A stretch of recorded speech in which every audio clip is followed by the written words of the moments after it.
Welcome back to Team Talk from Team Kinetic with me, Chris Martin.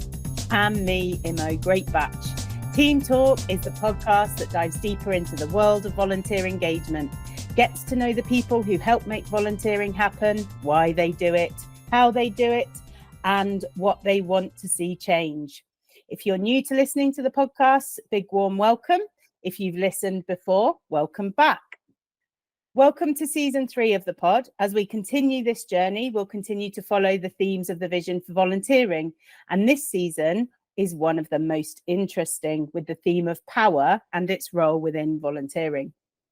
So today's guest is the National Volunteering and Community Development Manager at Historic Environment Scotland, but he's also the current Vice Chair at Volunteer Scotland and is an Investors in Volunteering assessor, which I think provides a unique combination of the strategic and the practical.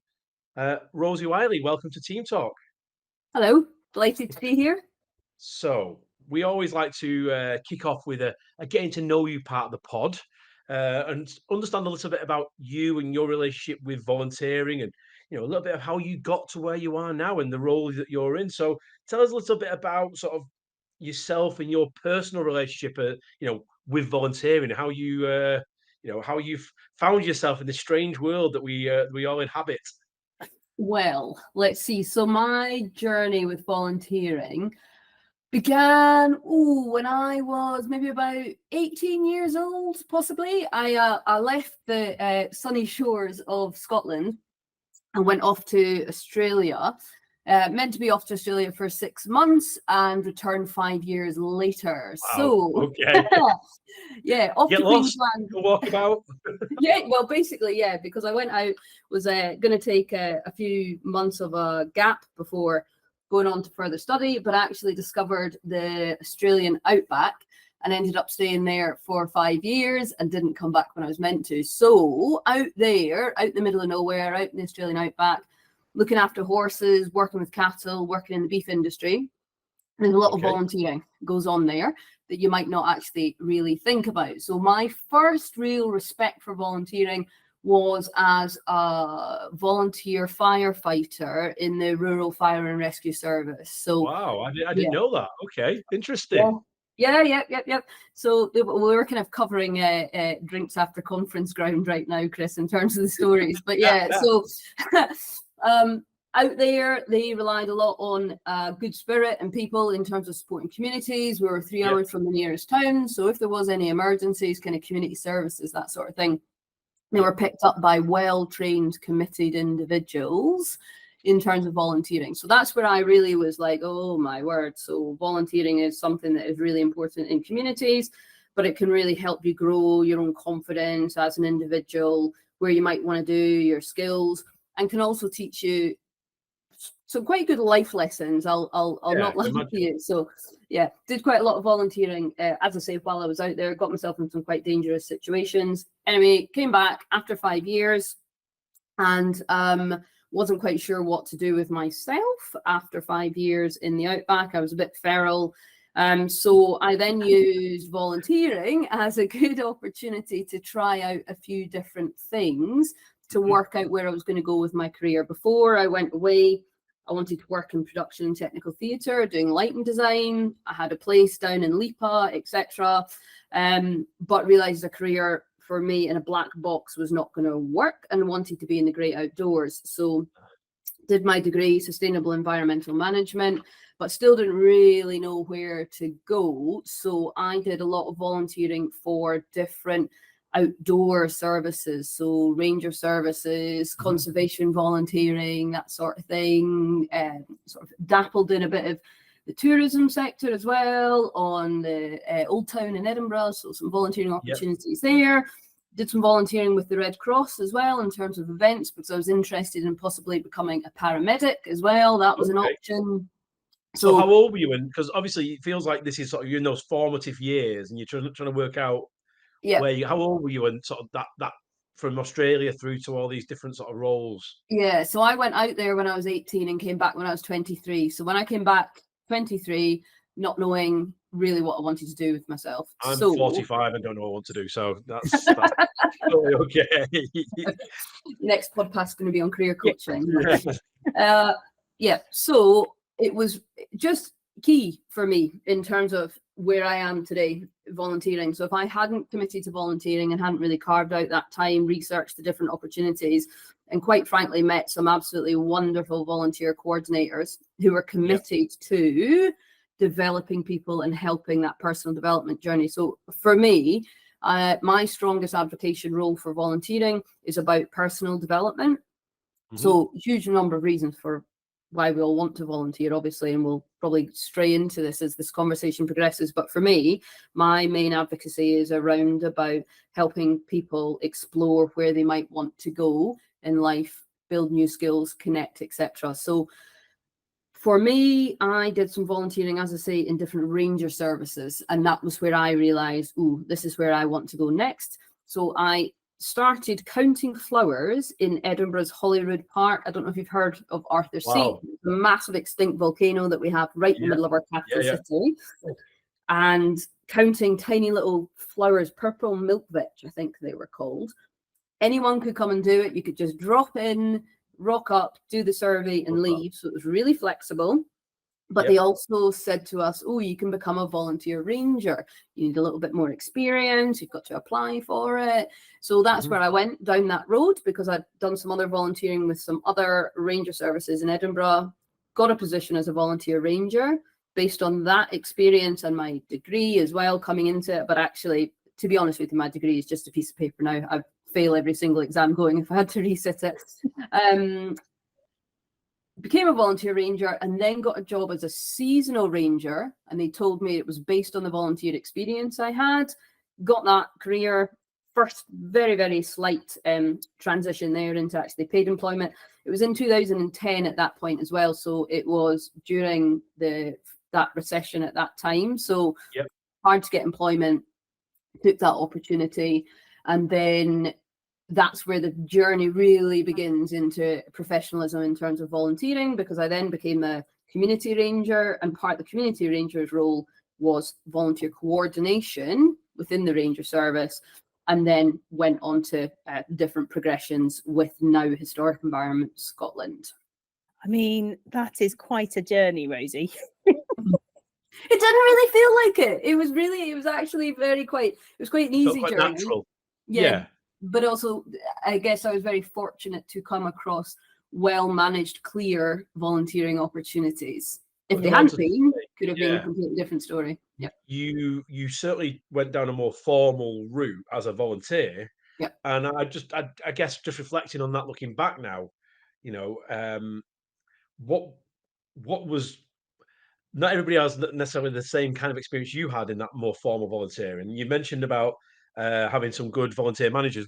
Is there some specific things that you found really quite helpful that helped you make those steps? Is there particular things you can point to that was like, that's how because like I say, a lot of young people do quite formal volunteering because they feel they want to build their CV, but nobody turns it like you have into an actual job. And I think this is testament to the kind of person you are, to be fair, and you are quite sort of organized and on it when you decide you want to do something. Stubborn. Yeah, maybe I'll let you say that rather than me. But like I say, is there something you can reflect as a particular like sliding doors moments? You're like, this is where I want to be. Is it, and this is an opportunity that will lead to a job?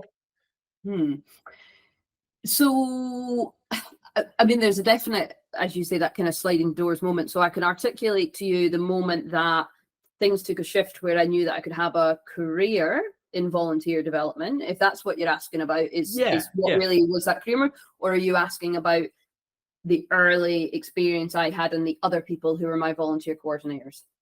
I think a bit of both, to be fair. There's the early experience in terms of, you realizing that this thing is positive and you want to be involved in it, and your peers around you, because obviously there's quite a few of you looking for a job, and then the actual bit where you go, no, this is actually my career. There's two things there I think are worth exploring a little bit, if that's okay. Yeah, absolutely. So for me, I'm a firm believer in the only consistent thing in a big organization like ours is change.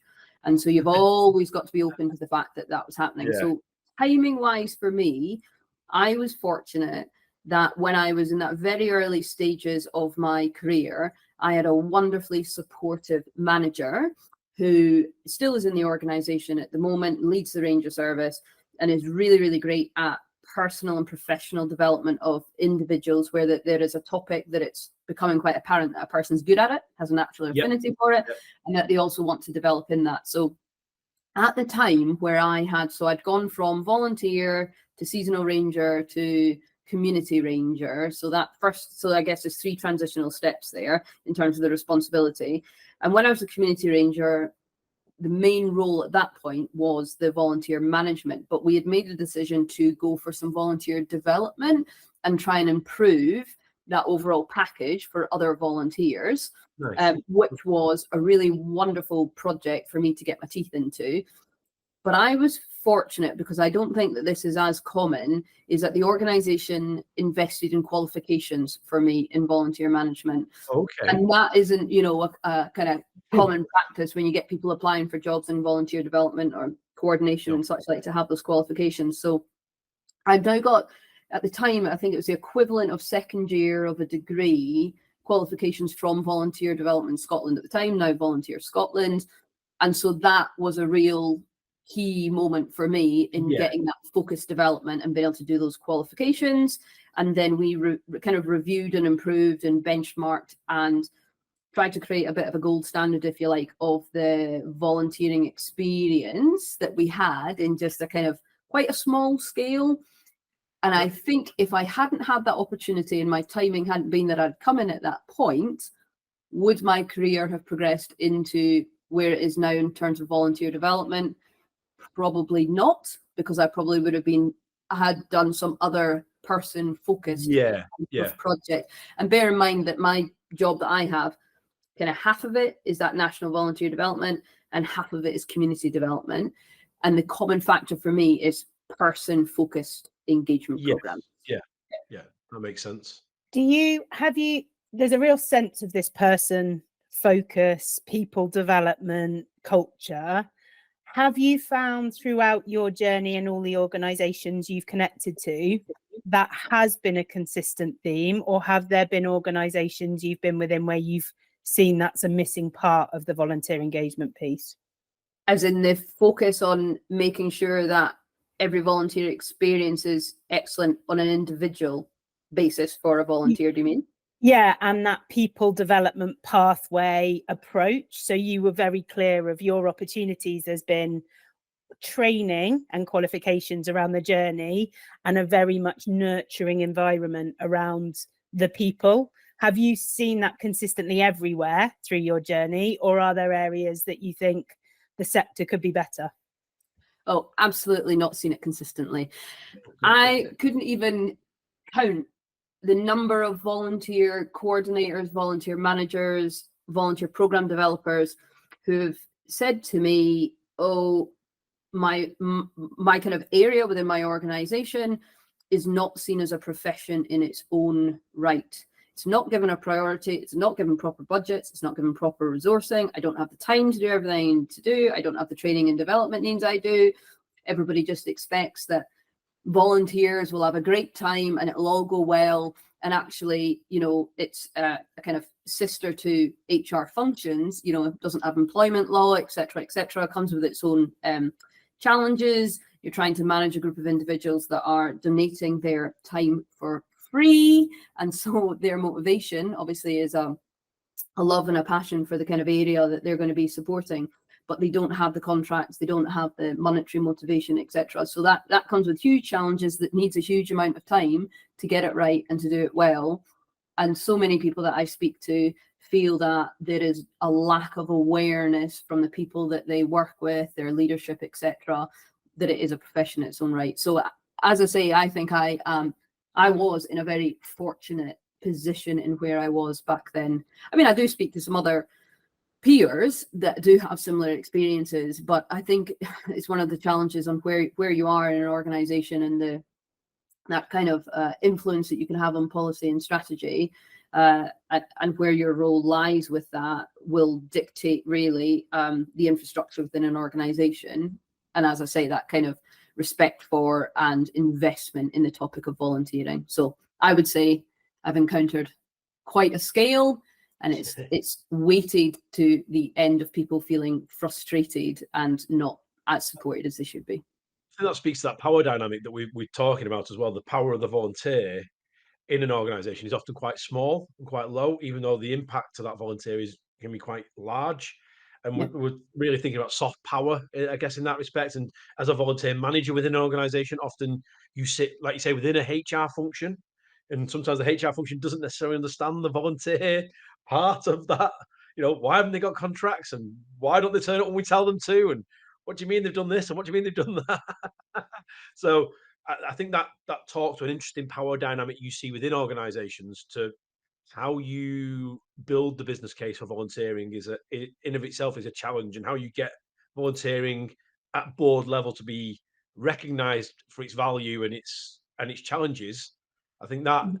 when we think about power, that's one of the real big challenges the sector Mhm. faces. Often, Mhm. even for organizations that are voluntary organizations, struggle to sometimes recognize the value of the volunteer as the individual, which it's a real challenge. But going back to what you said at the start, Rosie, where you're in the outback and literally volunteers are saving lives, right? With the firefighter roles.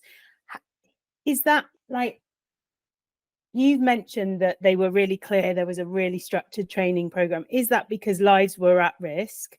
And so it had to be because you were in that role and the value was evident. It almost feels like, what was it about that start that Mhm. made the power of volunteering in the local community so obvious and so well supported?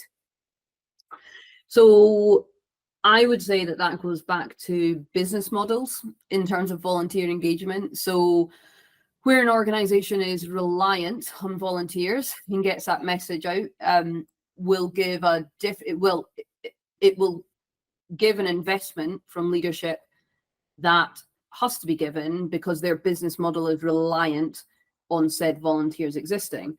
Whereas you get a lot of organizations as well, where if the volunteers were to cease to exist overnight, then the business function of the organization wouldn't be negatively affected, but you would do less on your wish list. There would be less support for the organization. There would be reputational issues, and there would be kind of less in terms of that community development, engagement, and the ripple effect that volunteering has within communities. So I think that is the thing, is around about reflecting on the business models and actually why do you engage volunteers and what's the importance of that. I suppose I'm sort of straying a wee bit into the sustainability side of things, but Yeah. I think the experiences that I've had and that I speak to people about as well is where you're in an organization that is reliant on volunteers, there is that kind of more investment in resourcing and such like, and therefore that experience that then has that ripple where that experience for the volunteers is stronger. There is that better retention, etc., better reputation. And I mean, I can go on and I can give you some examples from IIV accreditation that I've done where actually some of the approaches have worked really well in terms of that awareness up into leadership and strategic direction and such like, to ones where there is quite a different approach. And actually what I hear from the volunteers when I speak to them on the one-to-one basis. I think that's also touched on something that I think is quite interesting. We have an expectation from volunteer managers that they're people, that they can manage, that they understand the basic HR function, but then they can also paint that picture from a business case standpoint, from a sustainability standpoint. I I sometimes worry that the skills required from a volunteer manager are so broad. You need them to be they do need to be a master of all trades to be really effective within an organization, I think. And it's really interesting because you have gone from the practical, what we're talking about, into your strategic, as you've sort of explained your thinking there.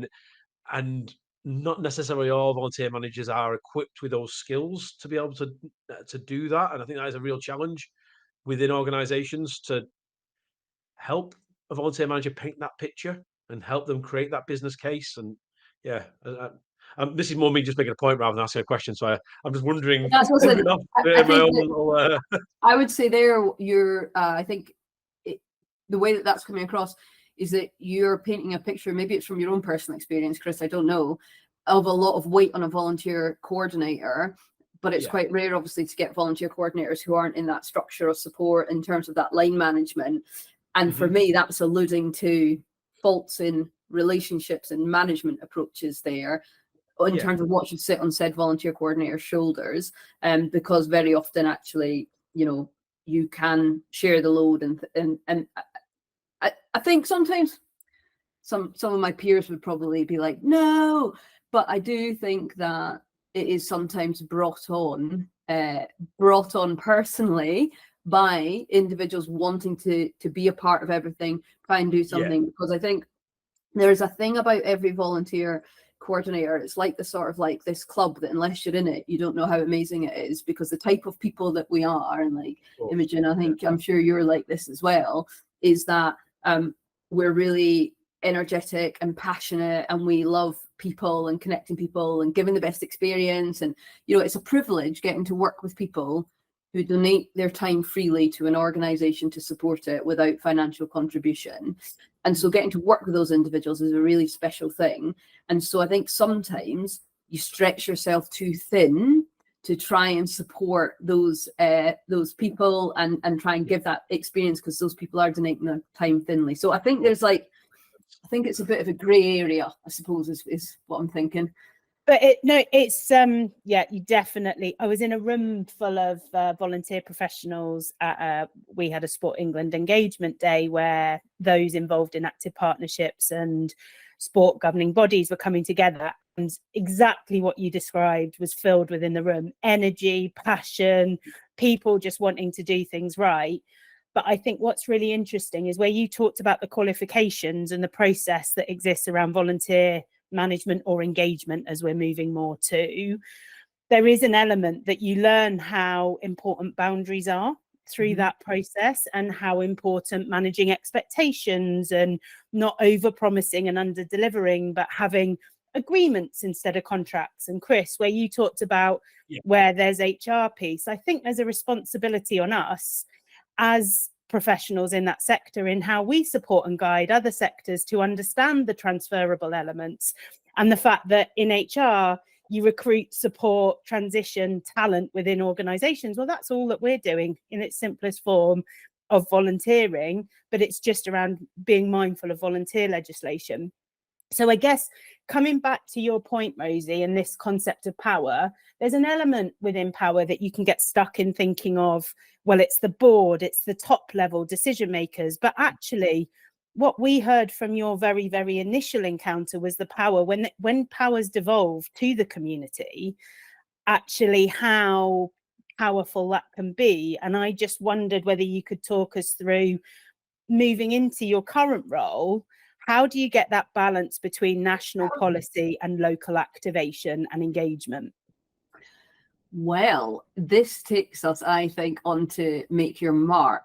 I don't know, Imogen, are you aware what the Make Your Mark volunteering campaign is? Actually not, so I would love you to enlighten me. In a nutshell, the Make Your Mark volunteering campaign is a heritage sector, whether that be built heritage, natural heritage, intangible cultural heritage.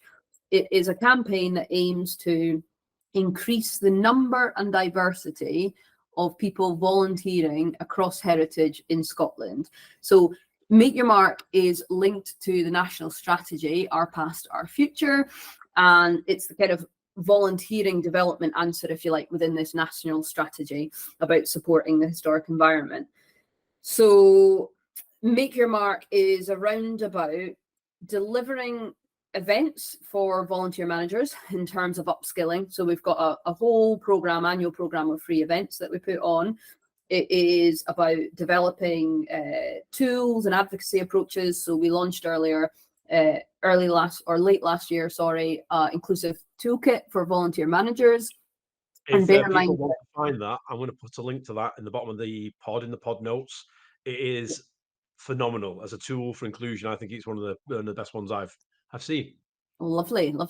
I'll pass that on to the project group, Chris, and all the event recordings, all that sort of stuff. So definitely check out the Make Your Mark website. But to go back to that sort of original question, is around that balance. So we decided to come together as a sector, and so it's a lot of the national organisations are on the working group for it, and we've got over 100 members now of volunteer involving organisations across the sector, and it's kind of growing in numbers.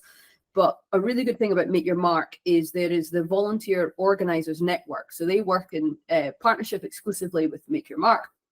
And that is a network that connects volunteer managers together and to talk about some of the challenges and concerns and looks for solutions and share case studies, and they can put questions out to each other, that sort of thing.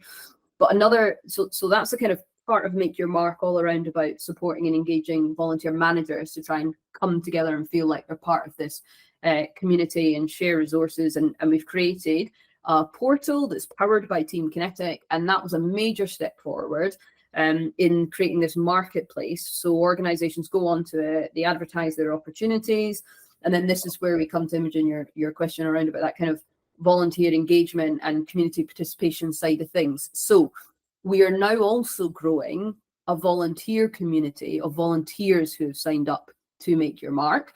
So the main focus in the first couple of years of Make Your Mark was to get that volunteer management community. And now it's about getting volunteers together and having newsletters, and we're shaping taster sessions events. So working with inclusion partners to put on these taster sessions for different locations and volunteers. But a big part of that is about bringing volunteers in. So a kind of co-creation piece. How have they found it? What's the feedback? How can we do better? And so we have funding to do, I think it's partner up with 5 organizations at the moment. So a heritage volunteer involving organization, and then an inclusion partner in Scotland who has members from less represented audiences, and then kind of learn together, do that co-creation piece, and actually find out what is it that would kind of help keep you engaged in heritage volunteering, or why actually are you moving on and you're going to go and volunteer for England netball, that sort of thing. Why are you going to go to sports, for instance? Why are you going to change sectors? Why are you going to do something completely different? So I think, is that answering your original question? I've strayed probably slightly from your original question, but it's taken us on to that point around about, you're asking about the balance between strategic planning, and that's what Make Your Mark is. So that's all these national heritage organizations coming together. So instead of writing a strategy that would go into a shelf and gather dust and nobody ever actually reads a strategy, 2 weeks after it's been published, it was a call to action through doing this campaign, but growing that community of volunteer managers and volunteers and creating that space for people to come together. So we did a national conference at the Engine Shed in Stirling in February, and that was aimed at volunteer managers. But as time progresses, we want to do more events actually that will bring volunteers into that and think about that volunteer voice. And so we had a panel at that conference, and it was 4 volunteers who've experienced barriers to volunteering. And they gave us really open, frank points around about how our sector needs to do better, what the barriers are that they've faced, and how could those barriers have been removed from that personal. I was listening to that panel, and it was really interesting. So the feedback that came after that conference, there was a lot of comments around about, I've never watched and engaged with a panel that's been volunteers talking about their own experiences. They didn't hold back. They did not hold back, those volunteers. They told it as they saw it. Yeah. Volunteer managers talking about what they perceive the experiences of those individuals. Yeah. And I think for us, it's about maturing in that thought process. And that takes me back, I suppose, to some of the examples I've experienced with IIV, and the organizations that are having the strongest experiences, positive experiences, are organizations that have a kind of volunteer voice structure. And because we're all people at the end of the day, it's just some of us are employed to create the opportunities and some of us are engaging in the opportunities, and why we can't all come together and discuss them. And that's just a cultural thing. That's one big thing that we need to get better at. I mean, there's a lot there. I'm going to just go back to the start of Make Your Mark, because I think I've been lucky enough to be involved from quite early on with Rosie around some of this stuff. And I think it's worth discussing the way Make Your Mark started, really, because I think there's a model there for the sector because there's some good learning to be done from what you guys went and did. Because it's not new what you did, but you went and did it, and other people haven't done it. And I think there's something to be taken from that. And I just like to sort of tell me a little bit about, because Rosie being very modest to saying we, but a lot of this was Rosie sort of knocking on doors and convening and mithering people in the first instance to make this happen. So tell us a little bit about where it came from, Rosie, because I think Mm. that's worth Yeah. talking Okay. about. So I suppose in case people are wondering, the thing about a lot of it coming from me is not to do with obsession and what we were talking around about. That professionals in volunteerism are very passionate and such like. Yes, we are, but it's worth noting that, you know, I do the National Volunteering Community Development for the lead public body for the historic environment. So the reason that I am quite a common denominator across our sector with these development projects is because historic environment is a lead public body for the historic environment. So we have a duty, we have a wonderful estate, we've got over 330 historic monuments, scheduled ancient monuments, and so looking after those and running a portion of them as paid visitor attractions is a huge part of what we do. But we also have a big regulatory arm that we do in terms of designations. We give out grants, we have a learning inclusion program, and then we have a lot of community engagement as well that we do, conservation, traditional skills development, huge amount of stuff that Historic Environment Scotland does. But that is as the lead public body. So my role is around about overseeing the internal, if you like, the HES volunteer program. So how do we as an organisation go about engaging volunteers? But also how do we support the sector? So it's not just an inward look for us, it's an outward look. How do we work across sectors? How do we work in our sector? And then again, internally. So just to make that clear, we've got a variety of functions. So I think I'm really lucky in my volunteer development role that I have, because it's really interesting. There's lots of different things, and the kind of, it's never ending, the opportunities of organisations that you can work for, given the remit that we have to support the sector in that kind of volunteering side of things. So where did Make Your Mark come from? Make Your Mark came from a small core group of us in a room discussing how we were going to take forward volunteer development objectives in light of, so the first national strategy for the historic environment was called Our Place in Time.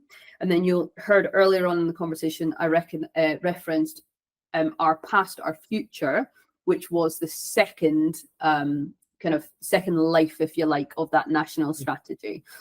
And the consistent thing with both of those strategies is that it was recognised that volunteer development, volunteer engagement, policy advocacy, strategy development, etc., needed to be a core standalone topic within those strategies. So a small group of us from a number of lead bodies, kind of national bodies, were brought together, and also the then CEO George Thompson of Volunteer Scotland being the peer organisation in that lead body for championing volunteering in Scotland, was also brought into the conversation. And we'd had a really great relationship with them anyway in Historic Environment Scotland because of the work that we'd done, I talked about earlier, in terms of development of our own programme and such like. So it took a while, I'm not going to lie. There was a lot of sort of meeting up and discussing what's the best thing to do, how do we actually do a call for action.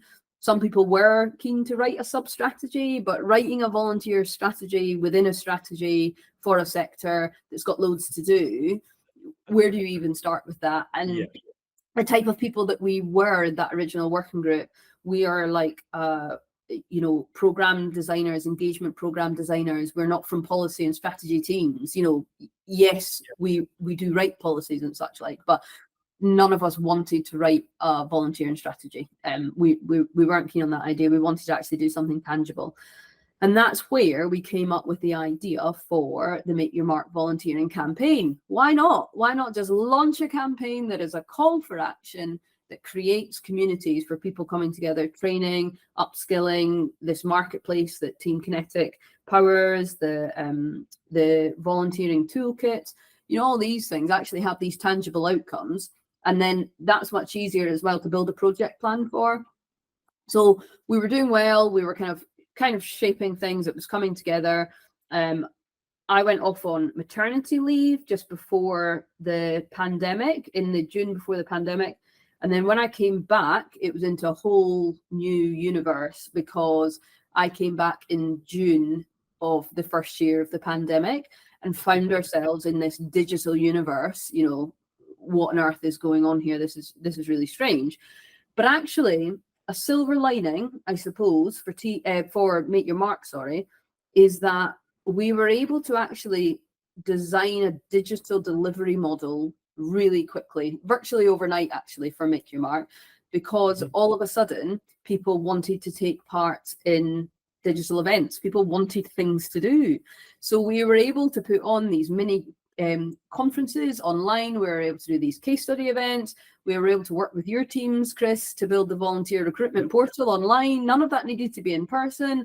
We were able to write resources. We were able to build the website. There was a campaign coordinator who was recruited. Again, they were able to fully work online. Everybody was.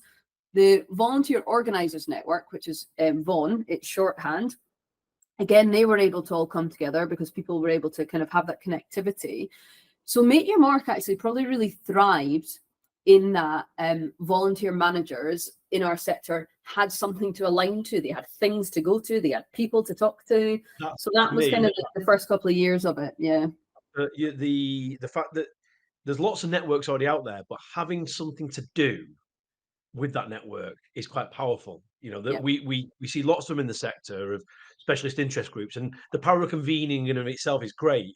But what you manage to do is bring the people together with a sort of an outcome and give a reason to come together, which I thought in of itself has made Make Your Mark quite, you know, it's a campaign rather than a group, although it contains all these things. And I think that in of itself is quite powerful. You know, it's not just we're going to get loads of volunteer managers in a room talking about how we can make life a bit better. It's this is what we're going to do with it. And I think that that's something that should be copied by other. I mean, I'd love to see that in sport, Imo. I'd love to see something similar to that in sport, you know, because there's lots of people working in sport, but there's not that central theme that people are pulling towards. So, you know, everyone's got their own little things going on. I mean, and I'm looking at the clock and I'm like, oh, Rosie, I know we've got time constraints, but I feel like, oh, there's so many places we want to go with this. But I think that's a really good point, Chris. And I guess one of my questions, Rosie, there's so many here as well around your maternity leave and then coming back and then seeing the kind of change of, especially around the digital movement, because we know trends in volunteering often engage kind of older age groups, even though there's a real appetite from young people to get involved. And that digital movement of the pandemic really almost forced people to go out of their comfort zone and build skills that they possibly naturally wouldn't have made time for. But I feel like there's a whole piece in that itself.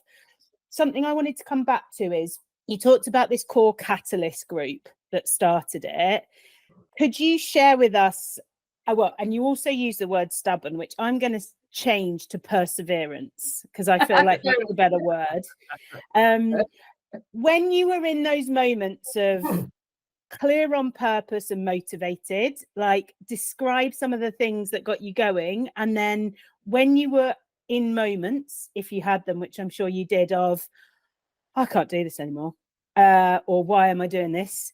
How did you kind of bounce back to keep going? Because it feels like you've got a lot of energy around where you've got to. So it's kind of what was your purpose? And then how did you bounce back to kind of remind yourself of that in the tough times? Yeah, okay. Well, let's see. Clear on purpose. So I am very outcomes focused and driven in my work. So I am getting paid a salary to deliver certain outcomes and tasks and such like. And that really, for me, is a big motivationary piece. And so the thing that was driving this group of individuals is that we were a working group within a framework to deliver a big first-time national strategy for the historic environment. And the line of sight for this national strategy was back into the Scottish Government. And there was various working groups for different topics. One was volunteering. So actually, we had to report progress and tangible outcomes back into this big structure that was going back into the Scottish Government. So it wasn't something that we were just doing for the sake of it because we thought it would be good. It was something that we were doing because we had been given a mission as a task group to align into and feedback actually into this kind of line of sight. So for us, it wasn't a thing that we just decided to do that was optional. For us, the kind of ask came down because of this national strategy and because of this scheme of delegation that came down through it, basically. So we kind of had to deliver to it for that reason. But there is the volunteer organisers network that I talked about. Before they kind of rebranded themselves as the Volunteer Organisers Network, they were called Heritage Volunteer Organisers Scotland, HVOS. And so that group of individuals, that core, they existed before the national strategy and this working group to champion volunteering and to come up with solutions and that kind of shared approach within the sector. So there was already a core of people working together, and I was part of that HVOS working group. So it wasn't new to us coming together as a supportive network for volunteer managers. So it was effectively the next evolutionary move, if you like, of that small group of people to take the model that had been working well for years and actually improve it and have it bloom into something much, much bigger. Because that was a working group, I think, of about 6 organizations in the working group, and then I'm not sure how many member organizations. And now if you look at the stats behind it, we've got a working group with Make Your Mark that's got around about 13 national partners on the working group, and then over 100 organizations that are actually members, and that's growing all the time. So that was our clear motivation behind doing it.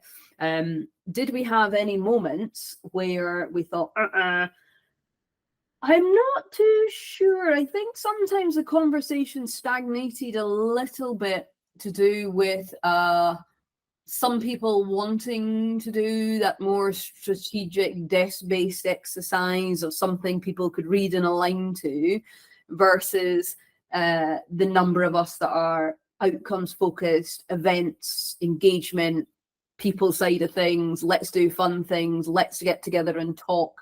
Let's actually create, things that volunteers can see and do, because volunteers aren't going to sit and read a strategy for them that's been written by us, So there was definitely a few kind of moments of, all right, okay, well, let's meet again in another 4 weeks and let's keep talking.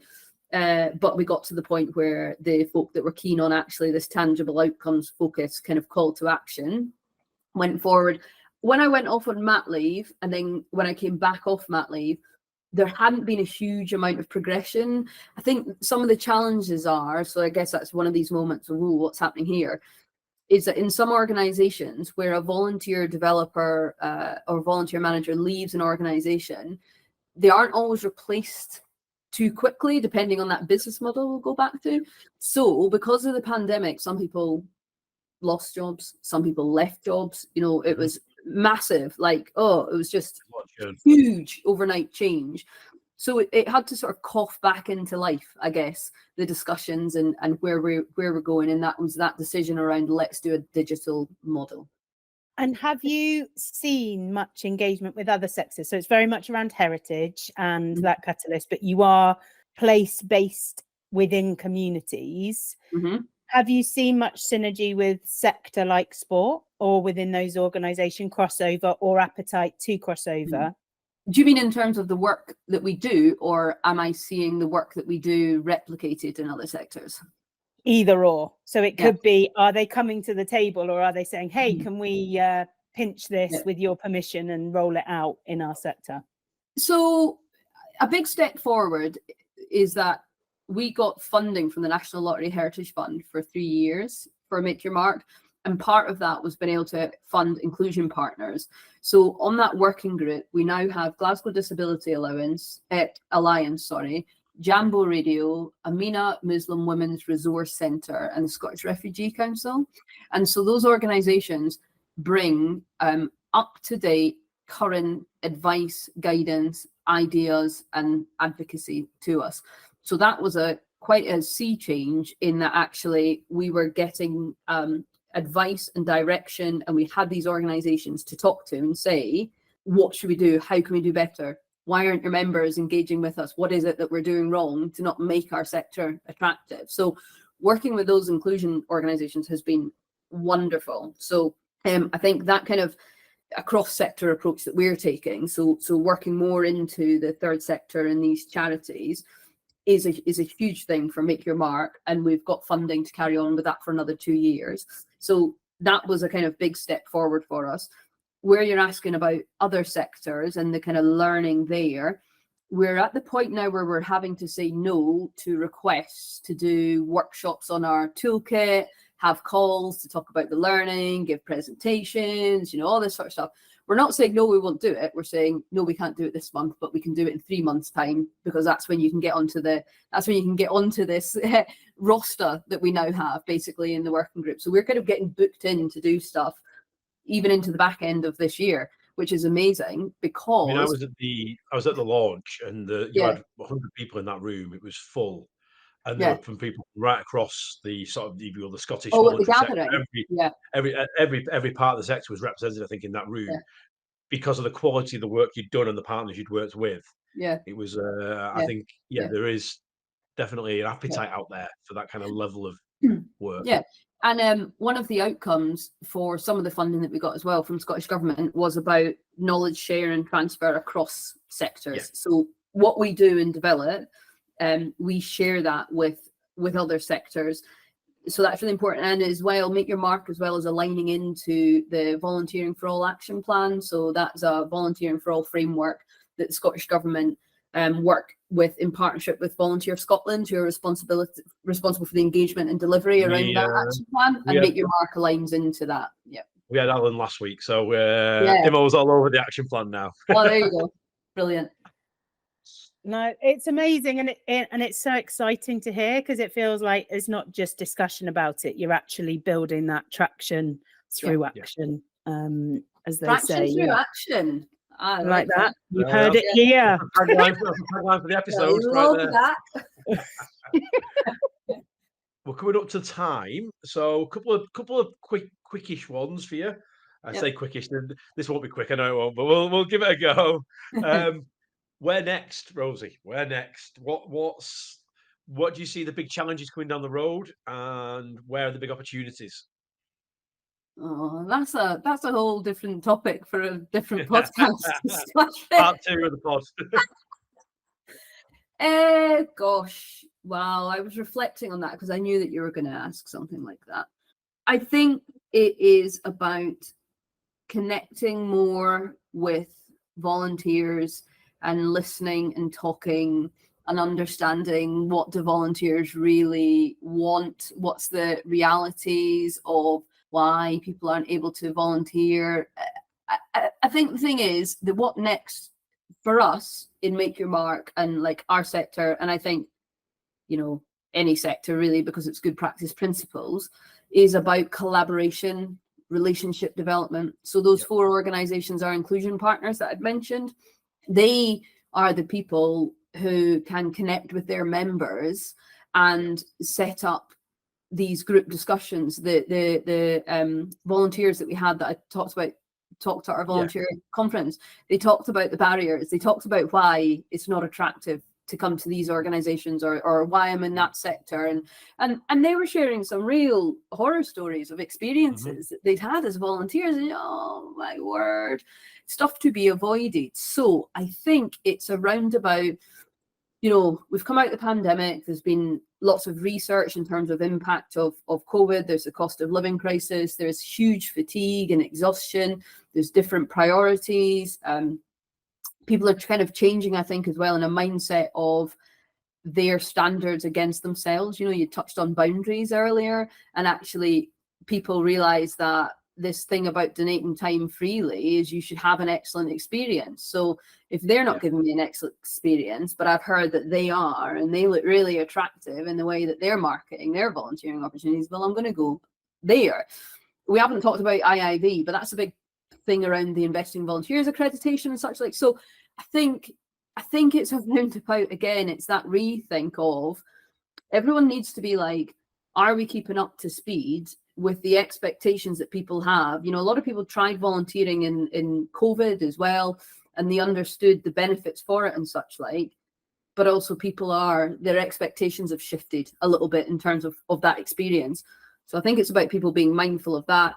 And just to reiterate again, it's about the collaborations and the relationships, and nobody should be trying to do anything in isolation, and the organization should all be working together and learning from each other, and that volunteer voice side of things. So I've given you about 5 bullet points there of what I think is coming next. But I guess that's my summary of the importance. Yeah. What's next for Rosie? Ooh, what's next for me? Well, I'm just carrying on my mission and my journey, really, in terms of supporting the sector. You know, I absolutely love my job, and I'm very fortunate in that I work in an organization where it's not just inwardly looking. So as I say, the kind of sky's the limit with the connections and the partnerships and stuff that you can build. In terms of Make Your Mark, it's not going to switch off after 2 years of its National Lottery Heritage funding. So we need to work out what we're going to do after that, so that Make Your Mark continues to grow and flourish. We've just been reaccredited with an IIV in terms of Historic Environment Scotland. So we did quite a lot of development work to recover from the pandemic. And so we've done that new kind of baseline, made some program improvements. So now it's about trying to look at recruitment and such like, and that growth in those areas. Carry on the board of Volunteer Scotland. Absolutely love working with those individuals. Alan and his team, they are just a fantastic organisation. Carry on IIV. I won't stray into what's next in my personal life for me, because that's not what we're talking about. But I learned how to plant a leek on the weekend. I've got a wee gardening plot. You planted a leek? Well, it doesn't matter. We're straying here. Oh, no, this is I'm all about the garden. I've spent all weekend in the garden. It looks no different when I started. It's drove me mad. I do have to say, I did Google purple milk vetch, and they're quite beautiful little flowers after you mentioned them at the beginning. And I thought, have you got many of them in the garden? No. The joke is that houseplants and such come to my house to die, basically. Yeah, never been very good at that. But with the help of my mum, who's into allotments, we've made a wee veggie patch. And Nice. so my daughter, we've got a 4-year-old, so we're just having a go at planting some veg and such like. Anyway, I could talk about personal life for ages, but I won't. That's Well, amazing. we're pretty much there. Imo, would you like to finish with 2 from you? Yes. So we've got this little game, Rosie, at the end where we ask you to pick a word that describes volunteering for you personally, and then one word that describes volunteering for you professionally. So the 2 from you are a word for volunteering personally and a word for volunteering professionally. Oh gosh, right. Volunteering for me personally. Oh, can I have 2 words? Got to do it. You can. Always done it. Got to do it. Always done it. I like that. Yeah. And professionally, more to do. I'm having 3 words. I'm cheating. That's how I roll though. It just is a lot around action, really, there, and both personally and professionally. No, my volunteering professionally one, my word is collaboration. A collaboration. Like that. Between the organisation and the volunteer, a collaboration. So I've got 2 words there, sorry. No, I like it. Right. I like it. Okay. Great. Well, thank you for your time. It's been lovely just to have a catch up with you anyway. And hopefully we'll see you very, very soon. Lovely. Thank you very much for having me. Lovely to meet you, Rosie. So it's a big thank you from both of us. If you do want to follow the podcast on any of the socials, it's you can find us on X. I can't use calling it X. Twitter. You can find us on the Team Kinetic Facebook. If you do want to get in touch, you can always email us at pod@teamkinetic.co.uk. If anything you want to feedback or anything interesting is spoken about today, please let us know. We do read all the emails. And if you enjoyed the episode, please do rate and subscribe. Until next time, from all of us, take care. Bye-bye.